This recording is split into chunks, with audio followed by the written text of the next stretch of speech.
Hey Mac users!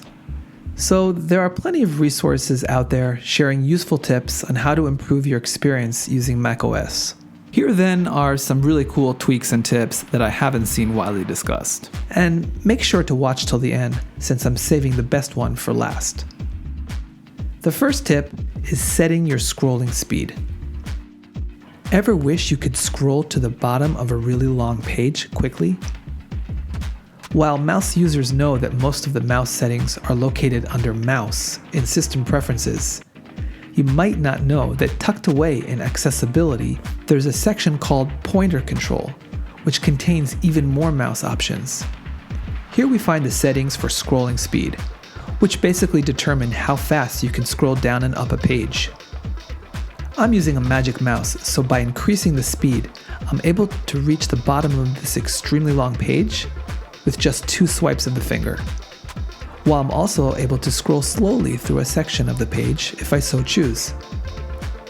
Using a third-party mouse with a scroll wheel, I don't get that nice, continuous, smooth scroll feel, and it requires more finger swipes, but I'm still able to scroll this page much quicker than I would have been able to on the default setting. Try playing with the scrolling speed and see what works best for you. The next tip is using custom gestures through the third-party app called Smooth. You heard it right, not smooth, but smooth. While natively macOS does support a variety of gestures on the trackpad, and a few useful ones on the Magic Mouse, in both cases you're limited to Apple's preset actions and options.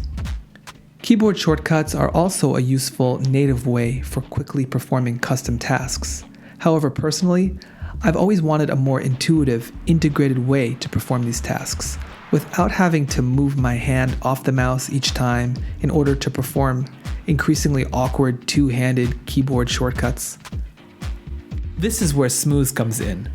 Smooth offers the motherlode of customizability for scroll wheel mice, but its most unique feature is its mouse-based gestures, which thankfully for me are fully functioning even on the Apple Magic Mouse. Basically, you create a unique virtual gesture or shape that you draw with your mouse while right-clicking. Then, to this gesture, you assign whatever action or shortcut you desire.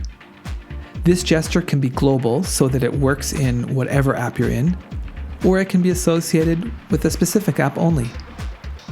For example, I've created a simple global gesture to toggle in and out of full screen by drawing the beginning of the letter F for full, and another gesture to minimize my current app by downward swiping diagonally towards the dock. These and other gestures help me glide through the UI and has made executing shortcuts through macOS feel more integrated and intuitive. Now, Smooth is a paid app, but it currently runs for less than $5 and the developer offers great support, so I'd say that it is money very well spent. Okay, the third tip is on the visual aesthetic side. Icon uniformity. Hopefully by now you're running Big Sur, and whether or not you like the new design, you've surely noticed the change in icon style. On previous versions of macOS, each app had its own unique shape, and that was in fact one of macOS's most characteristic elements. However, on Big Sur, it's the other way around. Application icons are now uniformly squircle. Yes, that's a word, as well as having more depth and shadow effects. All of Apple's own native macOS apps, like Calendar, Contacts, Music, Safari, Finder, speak this new design language perfectly, and they look great side by side. Unfortunately, third-party apps that have yet to adopt this new design language for their icons can now seem a bit out of place.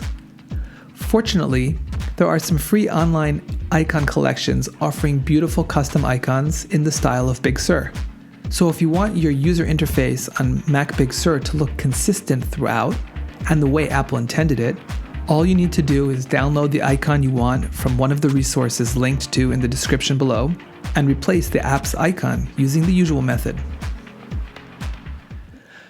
Okay guys, I told you I'd save the best tip for last, and I really meant it. This fourth and final tip has literally revolutionized the way I use my computer. WebCatalog. WebCatalog can turn any website into a fully functional standalone app. So, for example, instead of opening Facebook, Netflix, YouTube, Twitter as separate tabs inside of the browser, each of these opens in its own dedicated app, accessible from the desktop just like any other app. This makes the desktop computer experience much more intuitive and fluid, similar to the way we seamlessly move through apps on a mobile device. WebCatalog apps are feature-rich, fast, and beautiful, and I just can't do without them. I'm just surprised more people aren't raving about this app. The free version currently limits you to 10 apps and caps some of the other features, but it's certainly enough to try it out. If you actually reach the 10 app limit, by then you'll probably have realized how awesome this app is, and you'll want to buy the full version and turn all your favorite websites into standalone apps, like I've done. Okay, that's it guys. I hope you found these tips useful, and definitely share your thoughts and any questions you might have in the comments.